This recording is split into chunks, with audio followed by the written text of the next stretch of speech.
Elshinta News and Talk. Pendengar, upaya pemadaman kebakaran hutan dan lahan karhutlah di Provinsi Jambi memasuki fase paling krusial. Rencana penerapan teknologi modifikasi cuaca atau TMC atau hujan buatan terpaksa tertunda karena ketiadaan awan potensial di langit Jambi. Kondisi ini diprediksi akan berlangsung setidaknya hingga 2 pekan ke depan. Gubernur Jambi Al-Haris memberi perhatian khusus terkait kebakaran hutan dan lahan, terutama di tengah cuaca panas yang kering melanda Provinsi Jambi. Menyikapi kondisi ini, langkah konkret apa yang perlu didesak kepada pemerintah daerah untuk memastikan transparansi data kualitas udara, akses fasilitas kesehatan darurat, dan ancaman krisis air bersih? Kami akan bahasnya bersama dengan manajer advokasi Walhi Jambi, Ginda Harhab. Elshinta News and Talk. Kami nantikan bagaimana komentar Anda pendengar via telepon di 0215869000. Selamat siang, Bang Ginda. Ya, selamat siang, Mas. Baik, terima kasih Bang Ginda sudah bersama Elshinta ya. Ini sebelum menyampaikan terkait dengan apa yang menjadi keinginan dari rekan-rekan Walhi, begitupun juga masyarakat, mungkin boleh digambarkan kepada kita semua, terutama masyarakat Indonesia, kondisi Jambi terkini terkait dengan masuknya musim kemarau dan kebakaran hutan dan lahan. Gimana kondisi terkininya, Bang Ginda? Iya, terima kasih, Mas.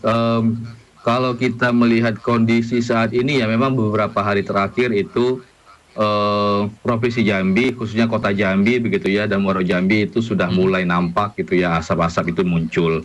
Nah, berdasarkan pantauan kita juga memang ada beberapa wilayah yang terbakar begitu ya, dan dia rata-rata di wilayah gambut terbakarnya.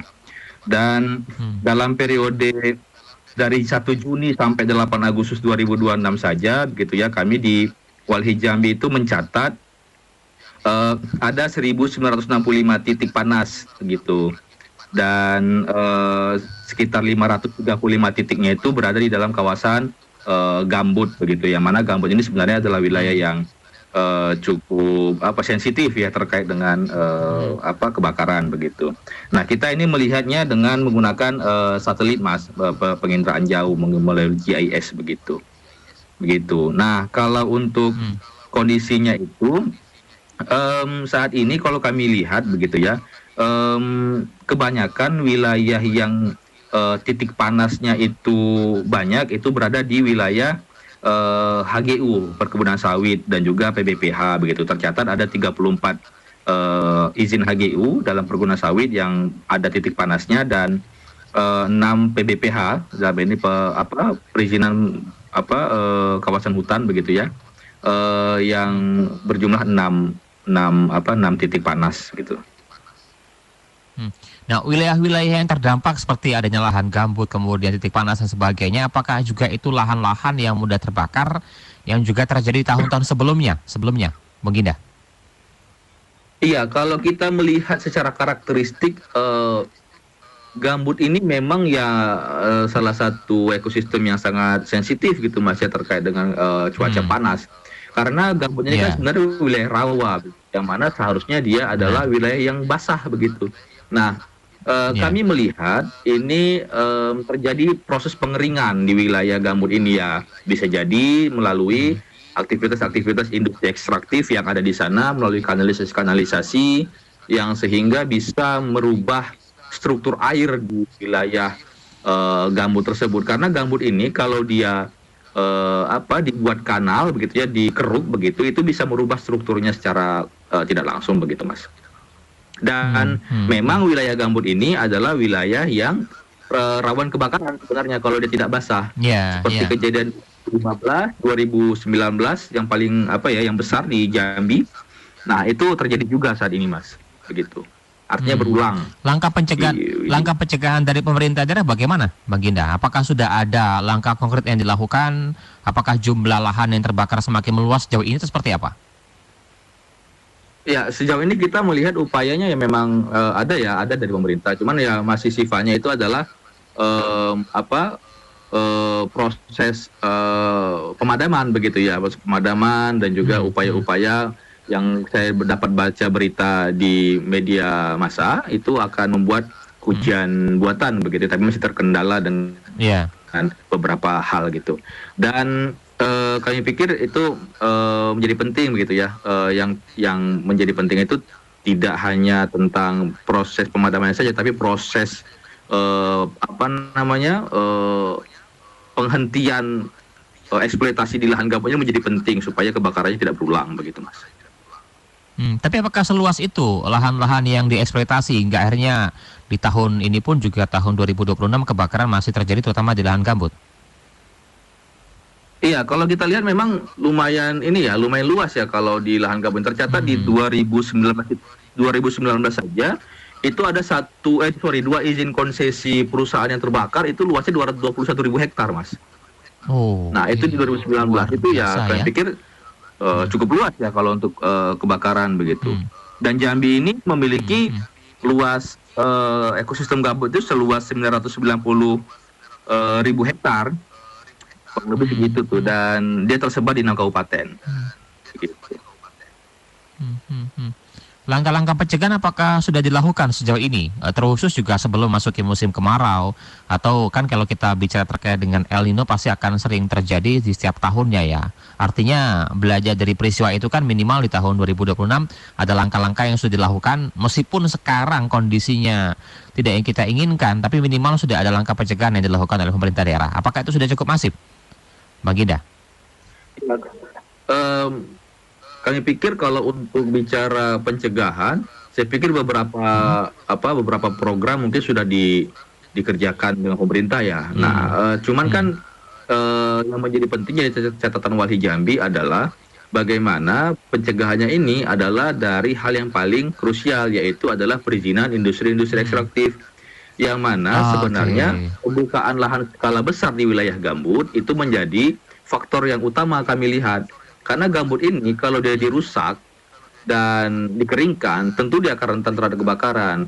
Nah, menjadi penting adalah penghentian perizinan industri-industri ekstraktif di wilayah kawasan gambut itu menjadi hal yang paling utama menurut kami untuk evaluasi ataupun dihentikan prosesnya agar ekosistem gambut ini bisa menjadi lebih baik dan sesuai dengan karakteristiknya, yaitu basah bukan dikeringkan. Nah, itu kami pikir menjadi langkah-langkah yang paling efektif jika kita tidak ingin ada fenomena kebakaran hutan dan lahan lagi. Ya, itu yang mungkin juga seharusnya menjadi perhatian serius ya, karena memang dampaknya sangat luar biasa ketika kita tangani saat ini, namun juga izin-izin masih terus diberikan gitu ya. Ya benar, karena kalau kami lihat ya wilayah-wilayah yang titik panas begitu ya, dan juga titik apinya ya di wilayah itu saja kalau kami lihat. Oke. Tapi adakah usaha dari perusahaan terkait atau dari swasta atau dari pemerintah daerah untuk membantu menangani kebakaran yang terjadi? Karena kan memang ini apa yang disampaikan di awal tadi bahwa ada upaya pemadaman kebakaran hutan dan lahan ya memasuki fase krusial. Kita lihat bahwa rencana penerapan TMC juga tidak bisa dilakukan karena kondisi awan potensial juga tidak ada di langit Jambi. Nah, ini apakah juga langkah-langkah seperti masyarakat peduli api dan sebagainya ada di Jambi, Bang Gida? Ya, sebenarnya pada prinsipnya jika itu kebakarannya berada di dalam konsesi perusahaan, artinya perusahaan bertanggung jawab atas wilayah izin yang diberikan negara begitu pada prinsipnya. Benar. Dan saya pikir itu menjadi penting begitu ya, peran dari tanggung jawab dari perusahaan itu untuk memadamkan api. Kalau untuk masyarakat peduli api sejauh ini ada ya beberapa desa yang memiliki masyarakat peduli api di wilayah tersebut. Dan saya pikir proses-proses itu salah satunya adalah dengan modifikasi cuaca begitu, Mas ya. Itu ya kami menyambut baik ya, mengapresiasi lah beberapa upaya pemerintah terkait dengan upaya memadamkan api. Tapi kami lihat yang penting ini adalah dia tidak boleh dipandang hanya sebagai proses pemadaman saja. Nah, ketika NTMC atau misalnya proses modifikasi cuaca itu terhambat, pemerintah ini harusnya mengaktifkan langkah perlindungan dulu dengan masyarakat lebih konkret begitu ya. Jangan sampai kita ini bergantung hanya dari hujan saja begitu. Jangan hanya menunggu hujan turun, jangan mengandalkan modifikasi cuaca saja untuk memadamkan api, tapi langkah-langkah preventif, langkah-langkah yang proses mitigasi untuk jadi kebakaran menjadi penting Hmm. yang dilakukan oleh pemerintah, begitu Mas. Oke, baik. Nah, terkait dengan hal itu, kondisi saat ini di mana juga bisa kita bilang karena sudah memasuki fase paling krusial, ditambah lagi tadi rencana penerapan TMC juga belum bisa maksimal. Kondisi masyarakat sekitar di wilayah Jambi bagaimana? Apakah kabut asap sudah cukup masif di sana, meluas, atau seperti apa, Bang Ginda?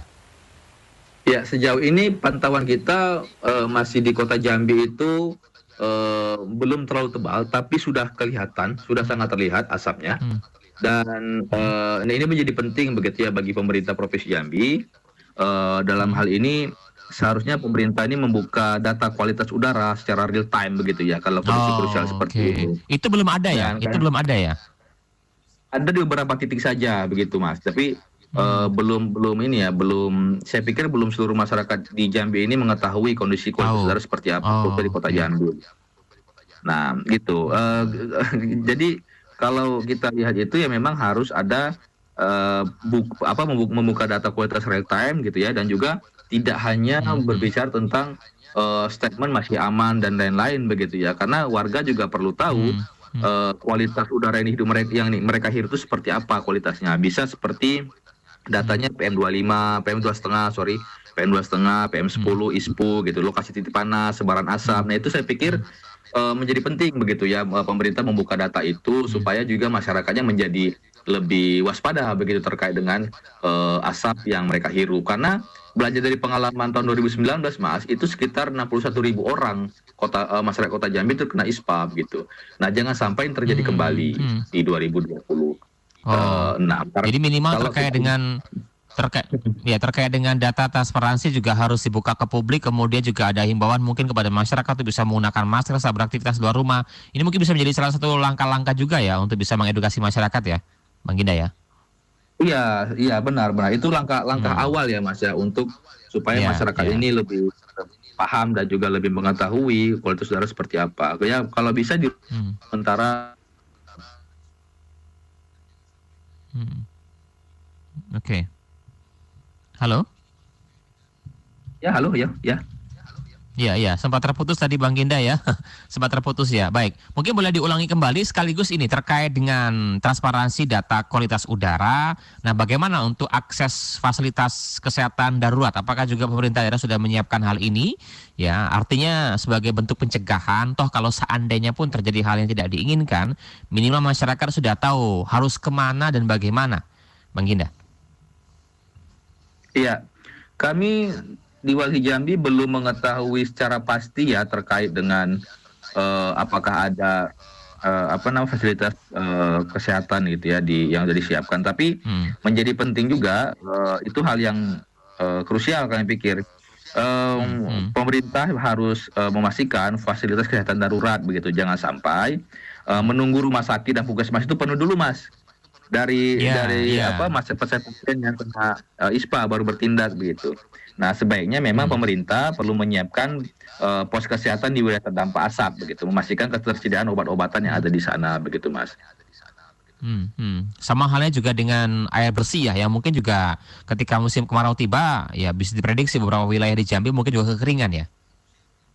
Ya benar, salah satunya Sungai Batanghari yang menjadi urat nadi warga Provinsi Jambi ini udah mulai kering Mas. Oke, baik. Ini yang mungkin juga menyita perhatian dari kita bersama ya. Nah, ini kira-kira dari seluruh masalah dan kondisi terkini di Jambi, apa yang ingin disampaikan kepada masyarakat, kepada pemerintah daerah terkait dengan langkah-langkah pencegahan, langkah-langkah penanganan yang dilakukan, begitupun juga untuk menjaga masyarakat tetap sehat. Silakan, Bang Ginda.